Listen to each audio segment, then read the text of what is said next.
Você não é dependente emocional, você está dependente emocional. Essa diferença de palavra muda absolutamente tudo. Quando você diz eu sou dependente emocional, você está se declarando como uma rocha, um ser estático, alguém que não tem como mudar. Mas quando você diz eu estou dependente emocional, você está descrevendo um estado, e estados mudam. Somos seres em eterna transformação. Isso que eu vou provar para você aqui hoje. Prazer, se você não me conhece, eu me chamo Thomas Schultz, eu sou psicólogo de relacionamentos. E nos próximos minutos eu vou te mostrar exatamente o que é dependência emocional, de onde ela vem e como que ela está te prendendo e o que você pode fazer para se tornar emocionalmente independente. Então fica até o final, porque eu vou compartilhar aqui o mesmo protocolo que eu uso na minha clínica, com os meus pacientes, com as minhas pacientes, e que agora está disponível no meu protocolo O Fim da Dependência Emocional. Você já parou para pensar por que, mesmo sabendo que aquela relação não te faz ou então não te fazia bem, você não consegue ou não conseguia sair dela? Ou você já se viu mandando mensagem para alguém que claramente não te valoriza e esperando a resposta com aquela ansiedade, com aquele coração na mão? Você já sentiu que sem essa pessoa a sua vida perde o sentido? Olha, isso não é fraqueza, isso não é frescura, não é coisa da sua cabeça. É dependência emocional. E ela é muito mais comum do que as pessoas admitem.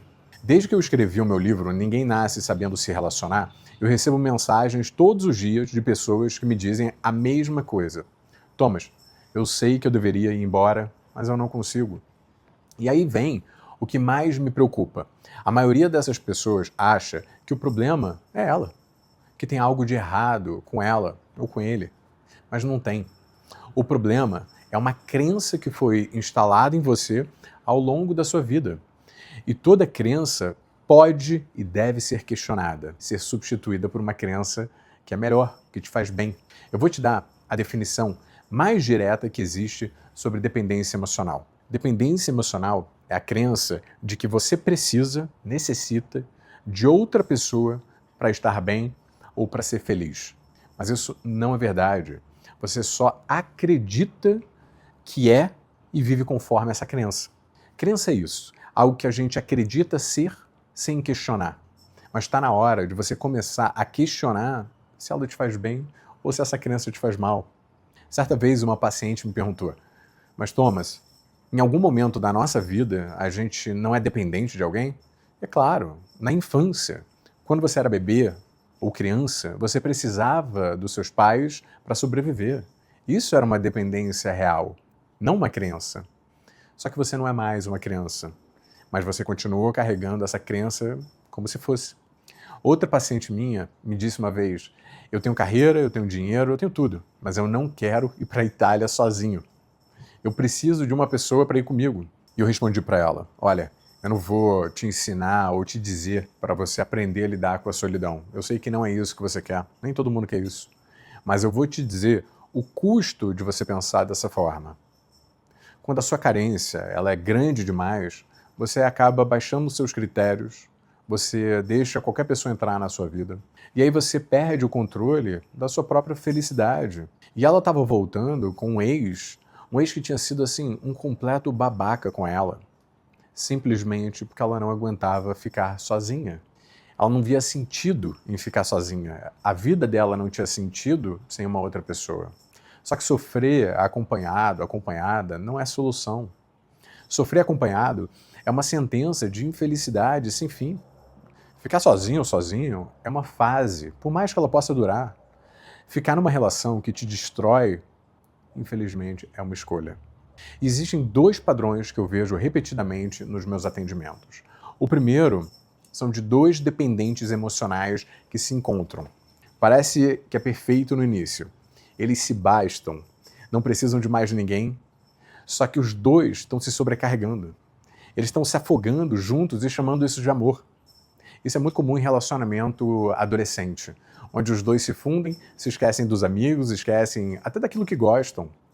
Mas tem pessoas que têm o mesmo comportamento na vida adulta. O segundo padrão, uma pessoa dependente e uma outra codependente. O codependente, ele cuida demais, ele oferece tudo, ele se doa. O dependente só recebe. Mas olha só, preste atenção. A que cuida demais também tem um problema.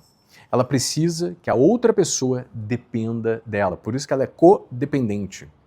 Sem essa dependência, essa pessoa, ela não sabe quem ela é, ou então ela perde o propósito e o sentido. É uma relação desequilibrada, onde uma pessoa doa muito e a outra só recebe. Nos dois casos, a pergunta que eu sempre faço é: isso é amor ou é dependência? Porque amor de verdade tem uma definição que é muito clara na minha cabeça. Independência emocional é querer estar com o outro, mas sem necessitar do outro. Você vem em primeiro lugar. Isso não é egoísmo, isso é o que todo mundo chama de amor próprio. Você não está com alguém para te completar, você está com alguém para somar, para potencializar quem você já é. E tem mais um padrão que me preocupa ainda mais. É a crença da alma gêmea ou chama gêmea. Eu já atendi pessoas com relacionamentos claramente abusivos que não conseguiam ir embora porque acreditavam que aquela pessoa era a alma gêmea delas. Qual é o perigo de você acreditar que você é metade de alguém ou então a alma gêmea? É achar que você vai ser incompleto ou incompleta se terminar, até encontrar uma outra pessoa. Aí você acredita que nunca mais vai ser feliz até encontrar uma outra pessoa. Essa crença, ela não te protege, pelo contrário, ela te aprisiona, ela te deixa refém de uma outra pessoa. Você já parou para pensar por que algumas pessoas ficam em relações que claramente não fazem bem? Não é burrice, não é teimosia, não é fraqueza, não é falta de amor próprio, é um padrão. E esse padrão ele tem uma lógica.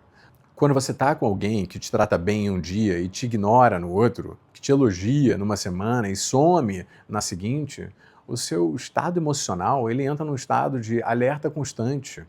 Você fica na espera, fica ali monitorando, fica tentando decifrar o humor da outra pessoa, tentando entender o que você fez de errado dessa vez. E quando vem um momento bom, você se agarra naquilo com toda a força.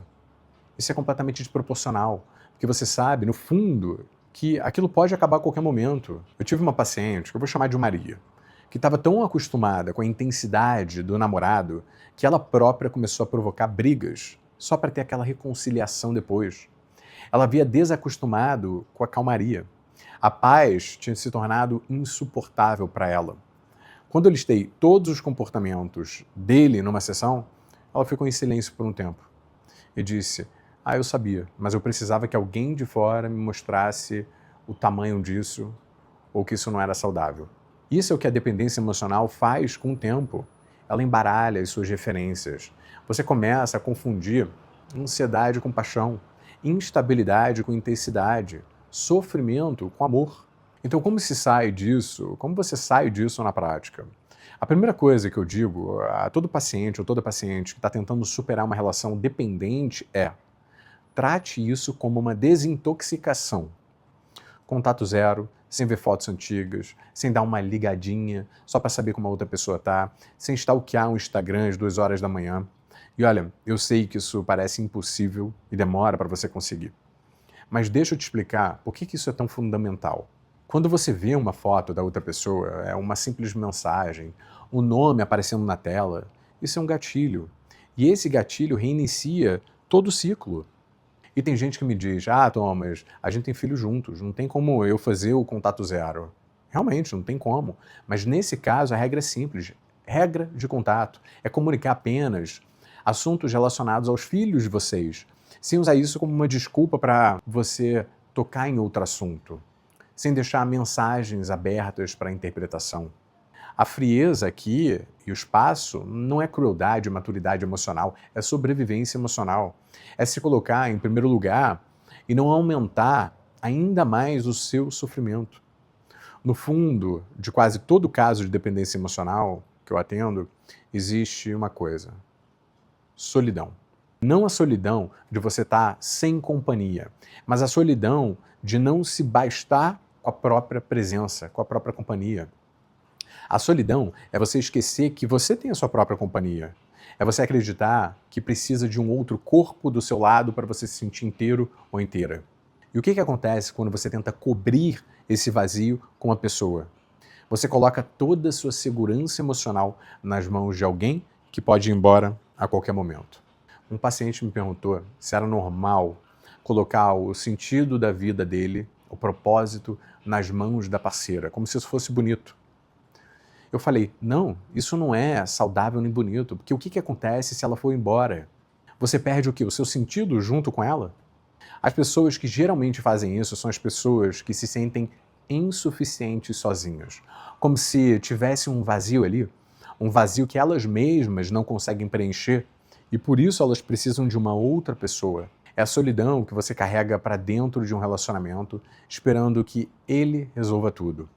E enquanto você não preencher essa solidão, você vai continuar delegando essa missão para outras pessoas, perdendo a sua autonomia e a sua independência emocional. E esse ciclo ele se repete em todos os seus relacionamentos. Mas agora, a parte que importa de verdade. Isso tem saída. E eu não estou falando aqui de autoajuda, eu estou falando de um processo estruturado, com começo, meio e fim. Ao longo de anos atendendo como psicólogo clínico casos de dependência emocional, eu mapeei os mecanismos exatos que mantêm as pessoas presas na dependência emocional. Eu desenvolvi um protocolo para te fazer isso passo a passo. Esse protocolo ele envolve entender de onde vem a sua dependência emocional, identificar as crenças que sustentam, trabalhar a sua identidade fora de qualquer relação e criar uma base emocional que não depende de ninguém. Porque a independência emocional não é não precisar de ninguém ou fingir que não precisa. Isso é isolamento e é auto-engano. É ótimo estar com uma outra pessoa. Mas independência emocional é poder escolher estar com alguém sem precisar ou necessitar desesperadamente dessa pessoa para existir ou então para dar sentido à sua vida. A diferença entre as duas é a diferença entre um relacionamento saudável e um relacionamento que te destrói. Se você se reconheceu em alguma dessas situações que eu falei hoje, eu criei algo que é especificamente para você, que é o protocolo O Fim da Dependência Emocional. É o mesmo protocolo que eu aplico na minha prática clínica com os meus pacientes, agora no formato de curso online, direto ao ponto, sem enrolação, com ferramentas práticas que você começa a aplicar imediatamente. Não é um curso de motivação, não é um curso para você se sentir bem por 2 horas e depois voltar para o mesmo lugar. Tem vários vídeos bons aí para você assistir sobre isso no YouTube, mas eles educam e informam, mas não geram mudança na prática. Você já deve ter reparado isso. Porque a função deles é passar informação e não gerar transformação. Só teoria não gera mudança na vida da gente. Para isso, você precisa de ferramentas e exercícios para colocar em prática. Mudança requer treinamento, a gente aprende a se tornar independente emocionalmente. E é nisso que eu vou te ajudar. Eu já ajudei milhares de pessoas, assim como você, cada um com a sua particularidade e sua história, mas com o mesmo objetivo: se tornar independente emocional. E tudo começa com uma decisão, a de parar de se identificar como alguém que não pode mudar. Você não é dependente emocional, você está. Estados mudam. O link está aqui na descrição. Te vejo lá dentro.